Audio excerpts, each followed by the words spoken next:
uma palavra sobre governo, parte 2. Então, na parte 1 do vídeo, eu expliquei um pouco sobre a história de José e como José, antes de se tornar governador do Egito, ele passou por um processo.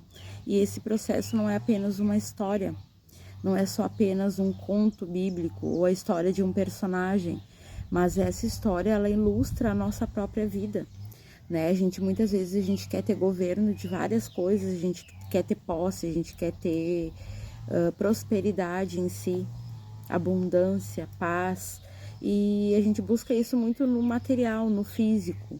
Só que a prosperidade em si, ela primeiramente fala de ser frutífero, próspero, entende? Então a prosperidade, ela tá muito mais em frutificar do que em ter dinheiro material. Então a história de José, a gente vê ali 3 degraus que levaram ele até o governo.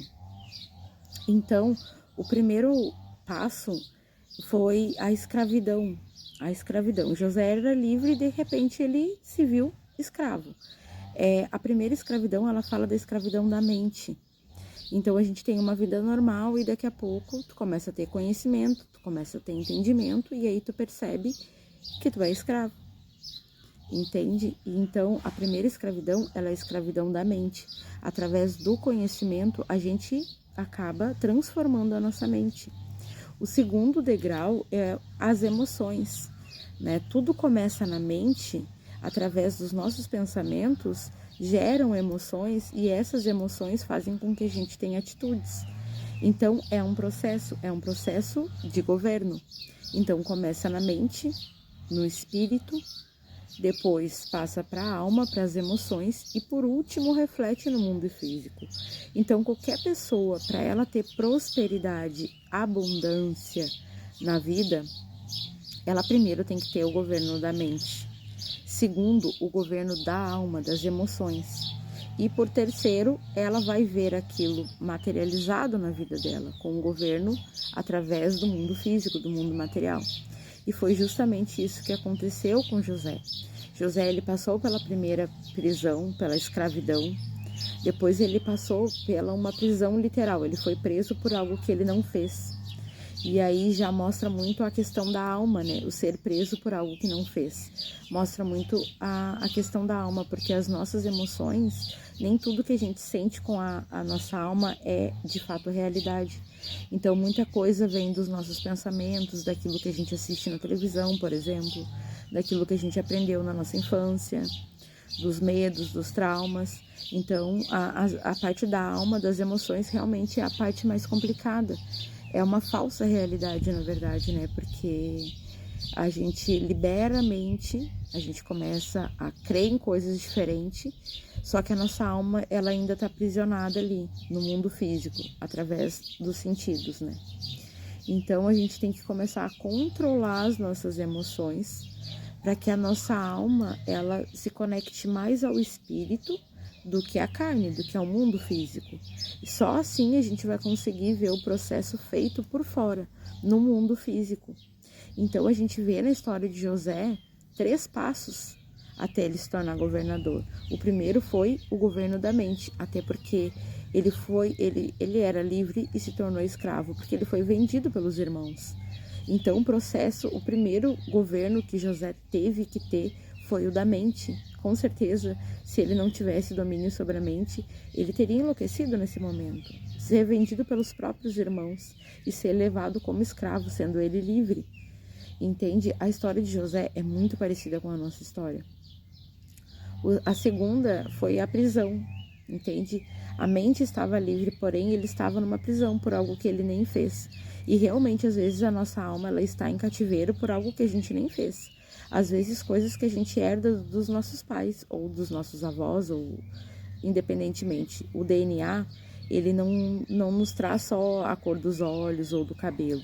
O DNA, ele nos traz também outras coisas que a gente, às vezes, nem gostaria de ter, mas enfim. O segundo governo, então, é o governo da alma, das emoções. A partir desses dois, quando esses dois eles estão unidos, eles estão concordando, então algo exterior, físico, é visto também. E aí José se torna escravo, se torna livre, se torna governador. Ele deixa de ser escravo, depois ele deixa de ser prisioneiro da alma, e depois disso, sim, ele ganhou o governo. Ele se tornou o governador do Egito, o segundo homem mais importante de toda a terra do Egito, é claro, porque sempre o primeiro homem mais importante vai ser o Messias. Então, cabe a nós ser o segundo homem mais importante, ou mulher, o que quer que seja. Mas, enfim, essa palavra é sobre governo, e não tem como ter governo sem, primeiro, governar a mente, governar as emoções, e depois sim a gente vai ver refletir isso no mundo físico. E para encerrar o vídeo, preste atenção nesse trechinho do diálogo de Jesus com Tomé, no livro apócrifo de Tomé. Jesus fala assim: há 3 véus entre o homem e a verdade. O primeiro, o mundo visível, os sons, desejos e mentiras. Olha aí a prisão da mente. O segundo, a alma, a mente, que interpreta, julga e nega. E o terceiro, tudo que é nomeado é separado. Aí já fala do governo físico, material. E depois, no finalzinho, ele vai falar o seguinte: Tomé responde para ele, né? Como posso conhecer se não posso nomear? Porque o terceiro item que ele fala é tudo que é nomeado, é separado, que já fala mais do mundo físico. Então, Tomé pergunta para ele: como posso conhecer se não posso nomear? Então Jesus responde: quando abandonardes a necessidade de conhecer, então conhecerás. Pois o conhecimento não vem do acúmulo, e sim do esvaziar-se. E tá aí o que a Bíblia fala tanto de morte e ressurreição. Porque quando a gente percebe que a gente precisa ter o domínio próprio, o domínio do eu, o domínio de si, a gente vê que isso começa na mente, vai para as emoções, para os sentimentos, e só depois disso vai refletir no mundo físico. Não tem como quebrar o protocolo, não tem como avançar as etapas. A gente precisa concluir cada uma delas de acordo com aquilo que a gente vive. Então, primeiro, a questão da mente, e só a palavra de Deus liberta, só a palavra de Deus vai despertar o teu espírito. Após isso, a questão da alma, controlar as emoções, os sentimentos, para que o mundo exterior reflita isso, essa transformação que ela é interna. E aí a gente percebe que a gente não precisa ter acúmulos de coisas. A gente precisa, na verdade, esvaziar-se. Na verdade, Deus, ele não vai habitar num lugar que já está cheio de um monte de coisa. Mas no momento em que a gente para, que a gente olha para dentro, que a gente se esvazia, o que se esvazia? É a morte do ego, é deixar o falso eu e deixar nascer o verdadeiro eu, que o falso eu morra, o ego, para que haja um novo nascimento do verdadeiro eu, aquele que ficou lá atrás, aquele que foi escondido atrás das sombras, atrás das máscaras, atrás dessa falsa realidade que foi criada na vida de cada um de nós, para abafar e esconder aquilo que a gente realmente é.